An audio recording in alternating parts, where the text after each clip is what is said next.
ये नगर पालिका आम निर्वाचन 2026 हेतु निर्वाचन कार्यक्रम के संबंध में की जा रही है।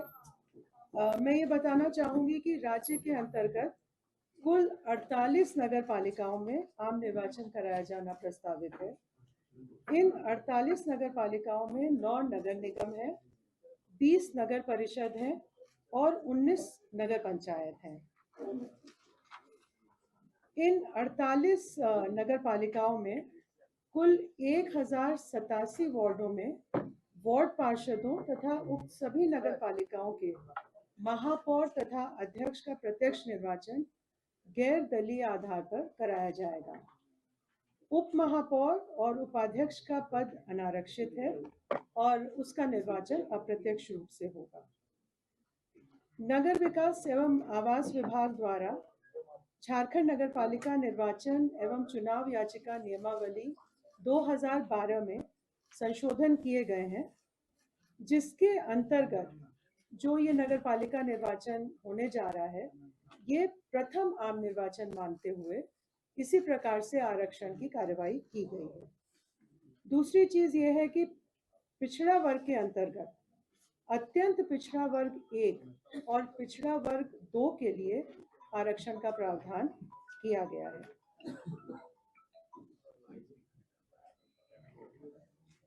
जहां तक मतदाता सूची का प्रश्न है, भारत निर्वाचन आयोग द्वारा 1 अक्टूबर 2024 को एलिजिबिलिटी डेट मानते हुए जो विधानसभा निर्वाचन क्षेत्र के लिए मतदाता सूची तैयार की गई है, उसी को ही आयोग द्वारा वार्ड वार विखंडित किया गया है, उसका डिसइंटीग्रेशन किया गया है।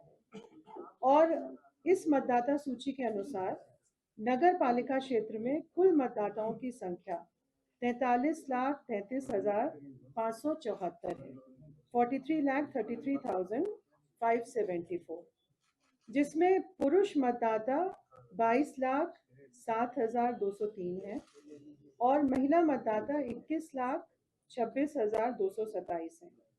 तृतीय लिंग के मतदाता 144 है। मैं बताना चाहूंगी कि मतदान के लिए जो आइडेंटिटी, जो पहचान सुनिश्चित करने के लिए डॉक्यूमेंट है, एक तो एपिक है जो इलेक्शन कमीशन देता है, मतदाता पहचान पत्र।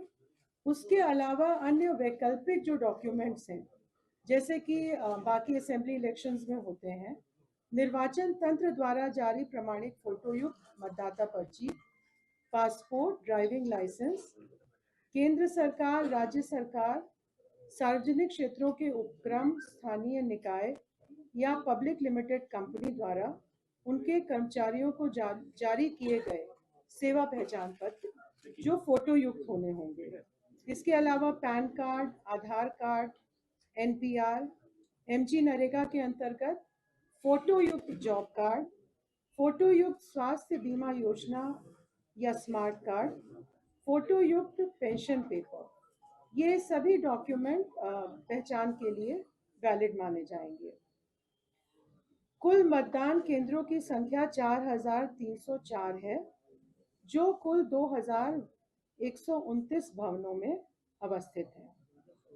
मतदान केंद्रों में आधारभूत न्यूनतम सुविधाओं का प्रावधान किया गया है जिला निर्वाचन पदाधिकारी द्वारा।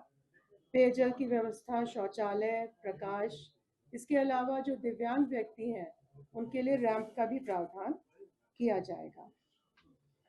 विधि व्यवस्था और सुरक्षा बलों की तैनाती, इस हेतु 8 जनवरी 2026 को एक बैठक यहाँ आयोग में आयोजित की गई थी, जिसमें नगर विकास एवं आवास विभाग, गृह विभाग, अपर पुलिस महानिदेशक अभियान, सभी जिला निर्वाचन पदाधिकारी, सभी सीनियर SP इसमें सम्मिलित हुए थे डायरेक्टली और VC के माध्यम से। और कंडक्ट लागू हो गया है, तो अभी कोई घोषणा नहीं। जो नगर से, नगर पालिका से संबंधित जो निर्णय है वो नहीं लिया जाएगा। अब ये देखना पड़ेगा, मतलब मैंने ये स्पष्ट रूप से बताया कि जो नगर पालिका क्षेत्र है उससे संबंधित कोई निर्णय नहीं लिए जाएंगे। और मॉडल कोड ऑफ कंडक्ट जो है वो आप देख सकते हैं, वो आयोग के वेबसाइट पे भी है। तो उसको आप देख लीजिए कि उसमें नगर पालिका क्षेत्र, हाँ,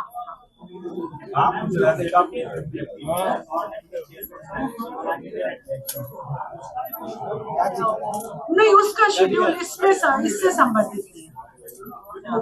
10 फरवरी को उसका चुनाव।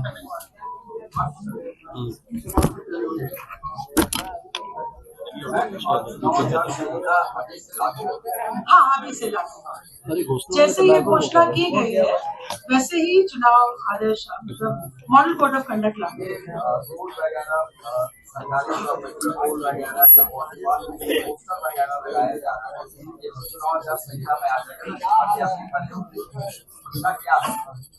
इसके बारे में जो मैंने बताया कि जो हमारा इलेक्शन एक्सपेंडिचर का प्रावधान है उस प्रावधान के अंतर्गत जो भी कार्य किया जाएगा वो उसमें कवर्ड होगा। जो वो खर्चा है उसको रिपोर्ट करना होगा जिला निर्वाचन पदाधिकारी को कि मैं कितना व्यय कर रहा हूँ।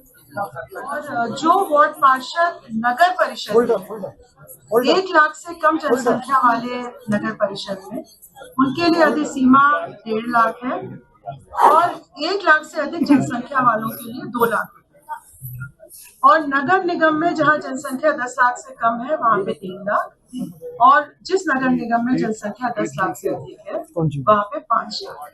ये वार्ड पार्षद के लिए है और नगर पंचायत के अध्यक्ष के लिए 5 लाख रुपए, नगर परिषद के अध्यक्ष के लिए यदि जनसंख्या 1 लाख से कम हो तो 6 लाख रुपए और जनसंख्या अगर 1 लाख से अधिक हो तो 10 लाख रुपए और नगर निगम में 10 लाख से कम जनसंख्या के लिए 15 लाख और 10 लाख और उससे अधिक जनसंख्या के लिए 5 फरवरी। निर्वाचन में धन बल का दुरुपयोग न हो इसके लिए सभी आवश्यक कदम उठाए गए हैं और इसके लिए जैसा मैंने बताया इलेक्शन एक्सपेंडिचर ऑब्जर्वर्स हैं और अभ्यर्थियों द्वारा किस अधिकतम सीमा तक व्यय किया जा सकता है इसका निर्धारण किया गया है जिसकी सूचना आपको प्रेस नोट में मिल जाएगी।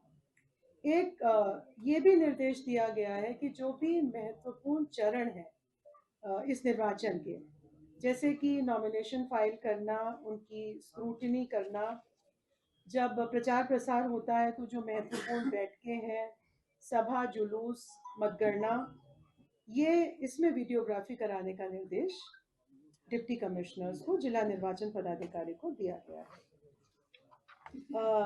जो निर्वाचन प्रक्रम है, जो ये आम निर्वाचन है, इसका तिथिवार मैं बताना चाहूँगी कि कल यानी 28 जनवरी 2026 को जिला निर्वाचन पदाधिकारी जो संबंधित नगर पालिका से संबंधित है वो प्रपत्र 5 में निर्वाचन की सूचना प्रकाशित करेंगे। 29/1/2026 से 4/2/2026 तक नाम निर्देशन करने की तिथि है यानी नॉमिनेशन फाइल करने की तिथि है। इसकी स्क्रूटनी 5 फरवरी 2026 को की जाएगी। नॉमिनेशन वापस लेने की तिथि 6 फरवरी 2026 है। निर्वाचन प्रतीक आवंटन की तिथि 7 फरवरी है। सिंबल अलॉटमेंट 7 फरवरी को किया जाएगा और अगर निर्विरोध निर्वाचन नहीं होता है तो मतदान की तिथि 23 फरवरी 2026 होगी और मतदान की अवधि होगी प्रातः 7 बजे से अपराह्न 5 बजे तक। मतगणना की तिथि 27 फरवरी 2026 को होगी। तो ये पूरी प्रक्रिया 28 जनवरी 2026 से प्रारंभ होकर 27 फरवरी 2026 तक समाप्त हो जाएगी। धन्यवाद।